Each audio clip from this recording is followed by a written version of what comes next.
Yes. Okay, so we saw the device. Front and center, it talks about being a life companion.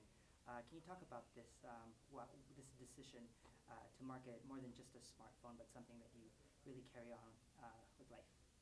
Well, the whole point about Live Companion is we're applying our technology for hardware, software, and ecosystem really into something that is very useful and relevant to people. And we become a company that is really good at that. And we're good at technology, but we're now really focusing on how can we be more helpful and every one of our features be useful to people every day. So that's really what the whole Life Companion thing is about. Could you talk through the four pillars that you really that became the basis for putting together the new phone? Yes. Well, first of all, the four pillars, one is to be a life companion and to apply technology into usefulness of people. Number one is all the hardware improvements that we made.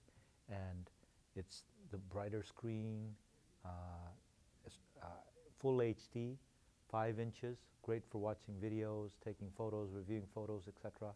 And also software is excellent, and the software is it's smoother and it's easier to use.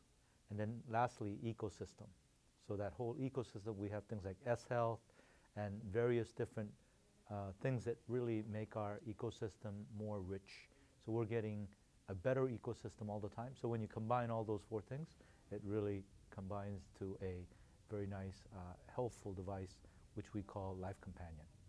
In Jakarta, you talked about how in 2013 the Samsung really it's all about scale, but it's also about software, smart software, and we saw this in a whole range of different products.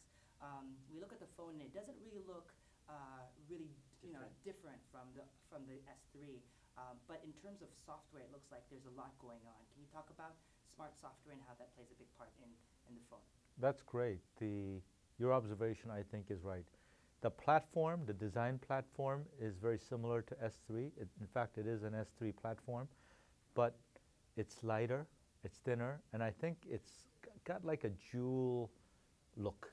I think it's much more elegant in many ways. So we think of the design as a refined piece, but it's not a huge change as much as the software. The software is become much more advanced, and we're really focusing on software and ecosystem and content applications so that it becomes much more useful to people.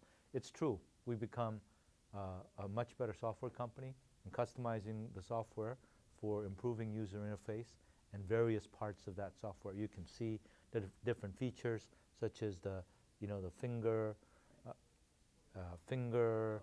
hover, Right. yes, finger hover that works really well, and various different software features. So that's really kind of our main focus.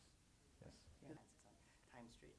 And we know that Wall Street Journal published an article about how much you're actually spending in terms of really promoting the device. And also, you ended the year last year as the #1 smartphone manufacturer in the world. So I feel like it's Samsung's time today. And you're doing an event here in New York, the first time you're doing an event for the Galaxy launch in New York. What statement are you trying to say about Samsung on the world stage?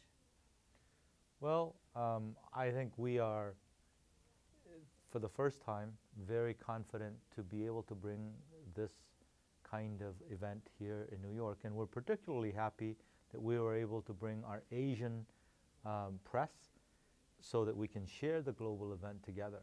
I think that's very meaningful because we care about the global market. We're particularly optimistic, especially me, given my position, about the Asian market. So it's really a global event, and it's also, that means it's very inclusive of all the different countries around the world. So we're able to launch globally. It kind of shows that we are now confident enough to be able to do this, but at the same time, I think just to be sure, we're very aware that in the technology business, you cannot be overly confident, that you have to be modest and you have to continue to work very hard to add new technologies into our products. So I think that's kind of where we are. We are confident, but we're not arrogant, and we are very happy to have our Asian partners as part of this whole global launch.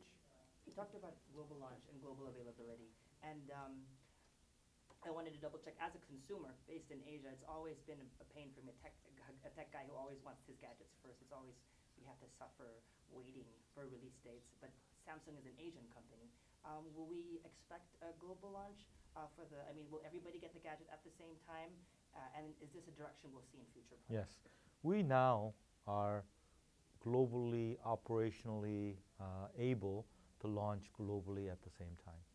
So we think we can do that, and most likely you'll see all of our products launch very similarly across the world. If there's one feature or innovation that you would say that would make this phone the best phone ever, I mean, that would um, uh, that you could say that this is better than any other